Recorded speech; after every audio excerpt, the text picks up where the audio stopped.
out at the OSGP today, and I'm going to be taking you along on a bit of a look around in that. Obviously, it may be difficult for it, to hear me right now because the supercars are on at the moment, but I'm super excited to be here and can't wait to take you along today and tomorrow.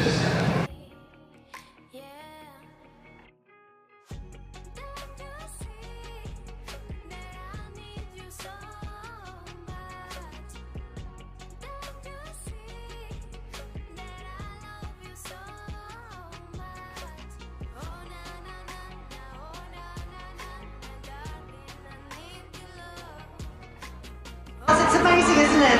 Yeah, thank you very much.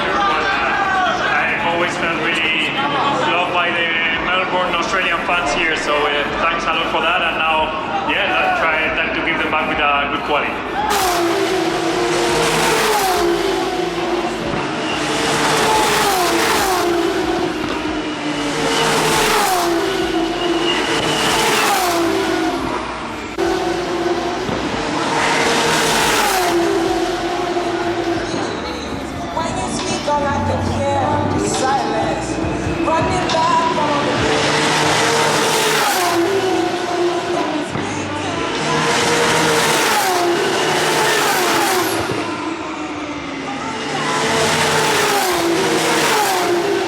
Finished 9th out of 10 in 2024. A far cry from the 1980s and 90s heyday when they were one of the sport's most successful teams. Head honcho James Vowles is banking on experience to help the British team regain ground.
It's not just race wins, it's also lap speed. And on Formula1.com, Lewis Hamilton teasing fans saying, on his debut with that famous red squad, a pulse race of the season later this afternoon here at Albert Park. Well, there's a story to be told. It will be on the front page of the papers.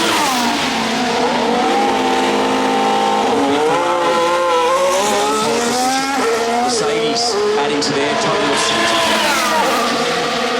of 6 pole positions at Albert Park, or even Red Bull. Charles Leclerc, let's see if he does what Ferrari did in previous years, and that is save some tyre for the final sector. He gave away a 10th through the middle, but does he get it back in the final sector?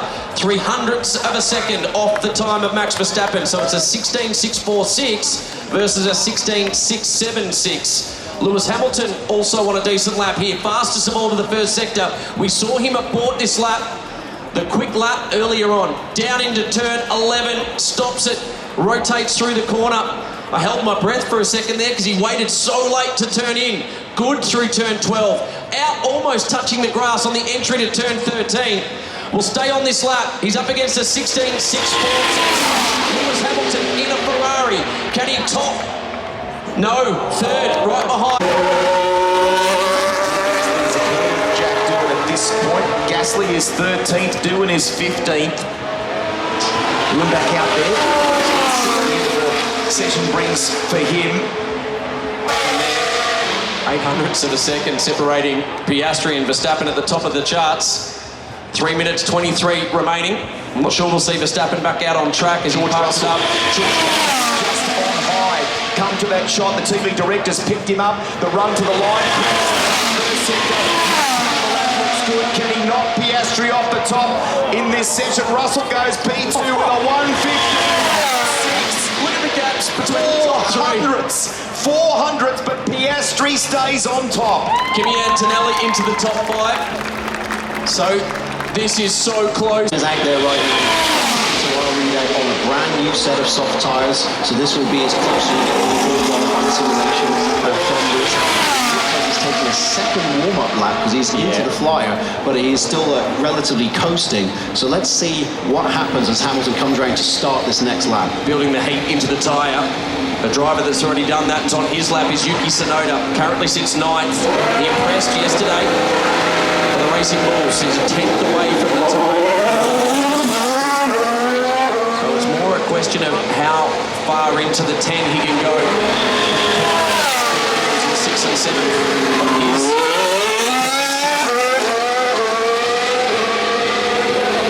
Down through turn 9 and 10. Nice run through there. DRS open. Down the turn 11 is get through. Last year, 8 tenths from first to last. Will it be even worse? Just before the cars start to roll out of the pit lane on the back foot this weekend. On Friday was Ollie Behrman. Had a little drama. Pushing the car around at turn 11. Fortunately kept it off the wall, but didn't get any final running. That's important. Liam Lawson has got lots of supporters here from New Zealand. We saw Dan Gawn, Caleb Natua and others in the paddock area there with Red Bull before. Had a pneumatic issue with that car, we understand. It meant he got very little running in practice 3-2. What can the Kiwi, who's got an enormous amount of talent, do that he's been thrust into this qualifying session? Very little running. Albert Park, a new venue for him too, Cam. Certainly is. Coming out of the soft compound tyre. I saw one of the Mercedes in the background on the medium compound tyre. Expect their fast laps to be set though. The tyre you can see on screen, red sidewall. That is Liam Lawson rolling towards pit exit, trying to find a spot in the queue. There are 3 parts to qualifying as Liam Lawson sets sail on his first out lap. This is very much an Australian Grand Prix. That's not lost on me, but I know there's a huge contingent. No, I can't shift the ball.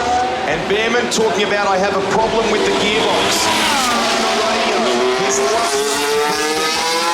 can't shift by the sounds of it. This weekend is going from bad to worse for Haas and Ollie Behrman in particular.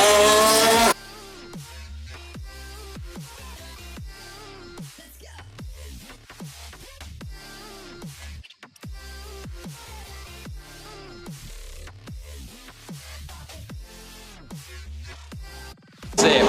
So the first of the laps will start now. The 7th of Jack Dillon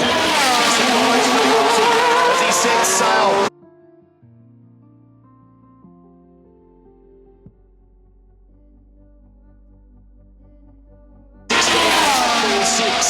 In the Aston Martin. No shock at the cars that are qualifying. That are probably under threat. Q1, the Aston Martin, the Kick Sauber, the Alpine.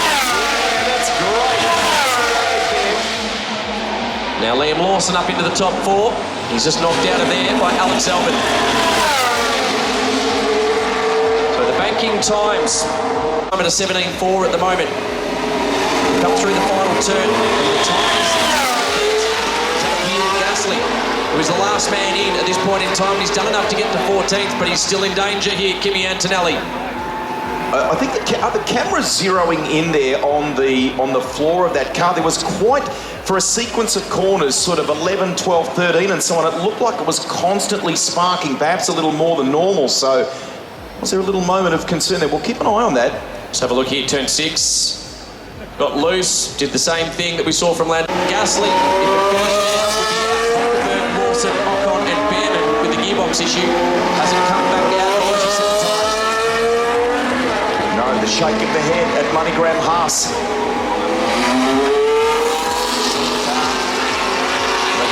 send him out. Have they been able to fix it?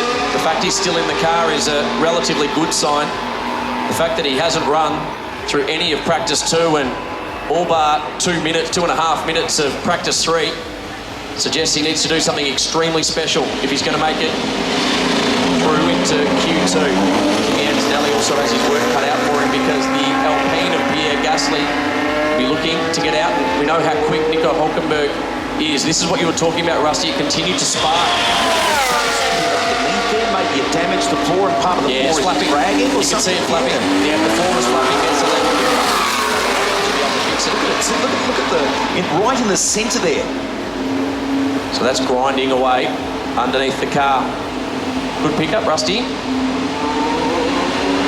3 minutes, 30 seconds remaining in the first part of qualifying. Challenge, and that is, he's sort of a bit borderline there. Antonelli is 14 and at risk. If that car is compromised in some way, what impact will that have on Kimi Antonelli? There's 3 drivers that can make it into Q2 on times that we've seen so far, at least. Gasly, Hülkenberg and Lawson should be able to do it. Therefore, I would say Antonelli is in real risk. Doing in 12th is not safe.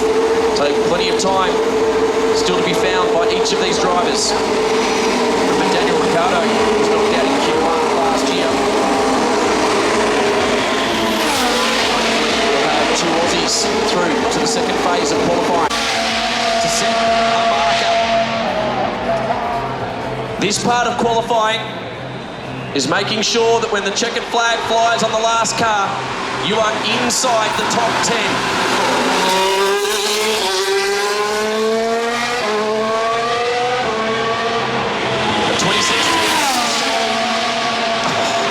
Verstappen. Final part of qualifying, they roll down the lane. This should be exciting. Who's got it? Is it McLaren? Can Verstappen maybe drive around a tiny little deficiency here and there and just provide some of that magic that has taken him to world titles and make the difference here at Albert Park today? And what about Mercedes AMG? Their man, George Russell, they brought into contention on Saturday, haven't they? Oscar Piastri will be the first car around the circuit. If you're around at Brox Hill, he's headed your way. The next car you'll see is Oscar Piastri. Exits turn 8. Norris will be the car following. Don't worry about the bottom of the order here. It's all about the top of the order. Sean Kelly, whilst they rotate and get up to speed, thoughts, McLaren, can they be headed? It's looking promising, certainly. I mean, Oscar Piastri, as we've said, ad infinitum, no Australian has been on pole position in the World Championship or the Australian Grand Prix. Oscar himself has never been on pole position. He's had 6 proper starts.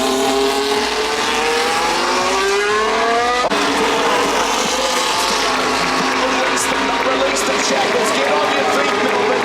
Get on your feet, Australia. This is going to be thrilling. What about the Ferraris? Something extra. Can they find something extra? Or is this Red Bull Verstappen versus McLaren for pole for tomorrow's race? This will be thrilling.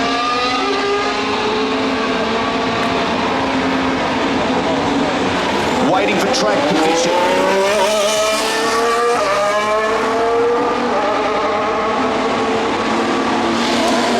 3 minutes, 18 seconds left on the clock.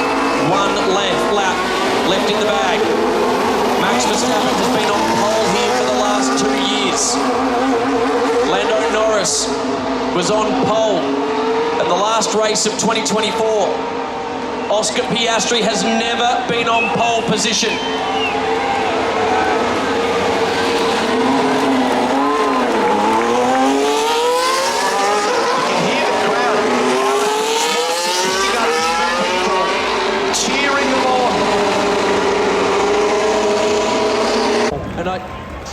Not a bad way to start the year. It is day 2 of the AusGP. I don't know if you can hear it on my camera, but currently where I am, which is my house, it is actually raining, so that's not a good sign. And I will also mention, so yesterday, in the end, I didn't get any of the F2 sprint race. I unfortunately ended up unwell and I couldn't watch it. I was devastated though. So if you're wondering why there's a jump between the practice session and qualifying for the F1, that is basically why. But hopefully today is not too intense with rain, but who knows because it's Melbourne. So yeah, but I'm super excited and I'm taking you along again for another day. So let's get into it. Camaro, the Triton racing driver, the rookie, picks up the feature race, a red flag race here today.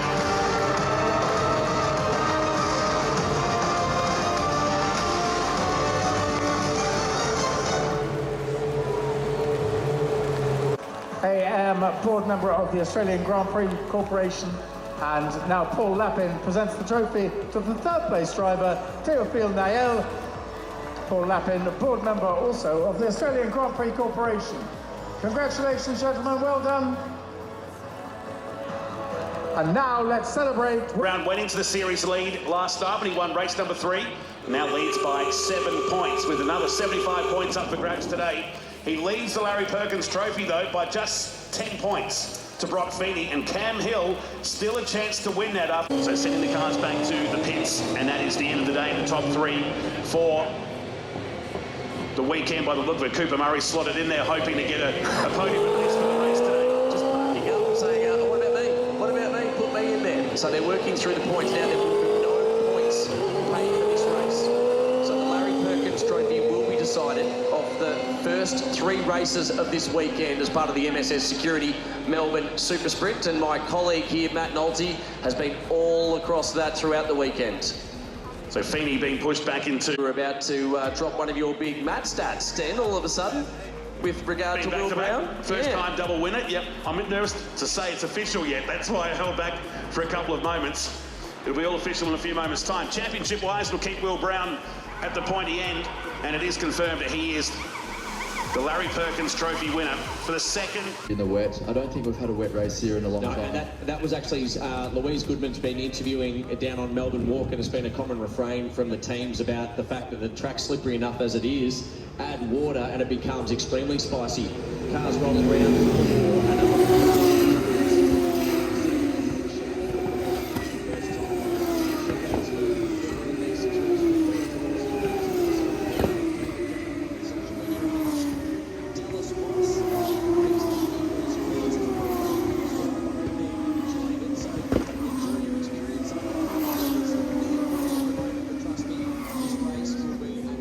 Laps younger than Oscar Piastri. Charles Leclerc covering off the 2 quick drivers behind. Going to be tight. Perez, Alonso chasing.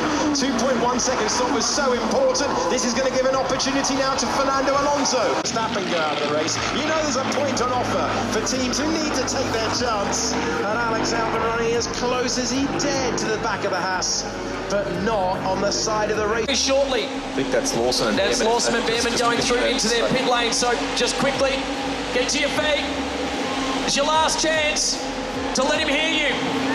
Can Oscar Piastri be the first Aussie to win the Australian Grand Prix? Jen Campbell with the green flag. Carl Reindler, another Aussie, pulls up in the medical car. And we look to the starter's gantry.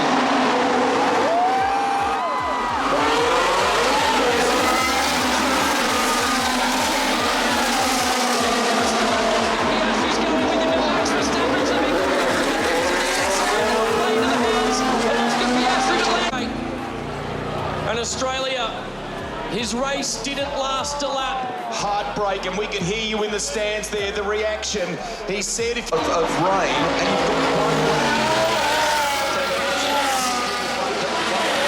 but you've got to navigate to his light rain. Now that was and there it is in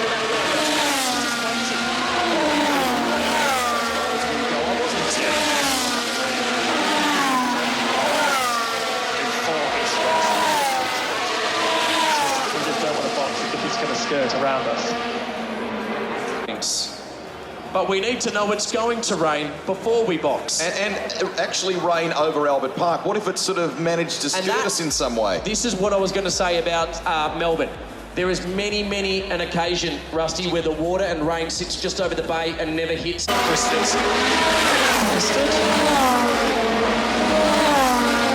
this is what we're hearing about from Esteban Ocon. As he statement is stayed on intermediate tyres.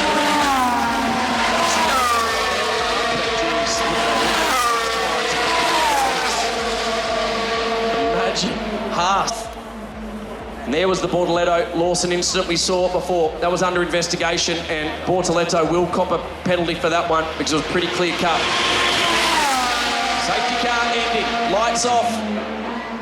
We're now back in the hands of Lando Norris.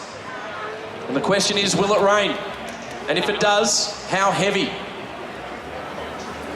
Free to race.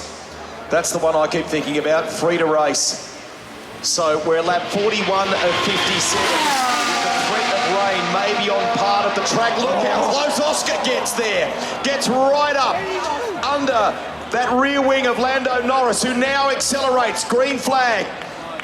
Make some noise, Melbourne. Will we get a little rain just to mix this storyline up even further?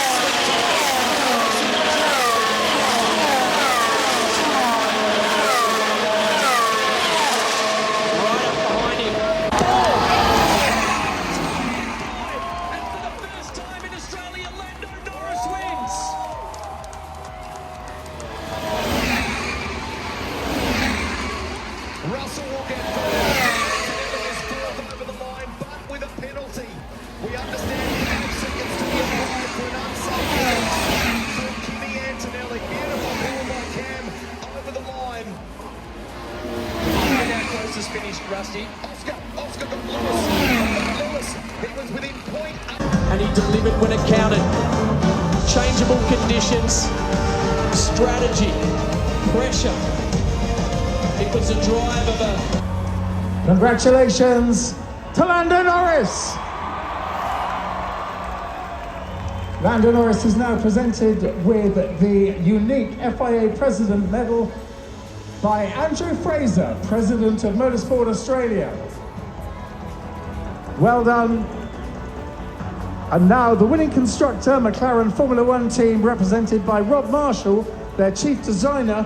The trophy is presented by Pietro Beccari, chairman and CEO of Louis Vuitton. Well done to the McLaren Formula One team. To the second place driver, Max Verstappen, the trophy is presented by Martin Pakula, chairman of the Australian Grand Prix Corporation. And to the third place driver, George Russell, the trophy presented by Michael Bradley, managing director of AAA. Congratulations. Congratulations to all three. Champagne!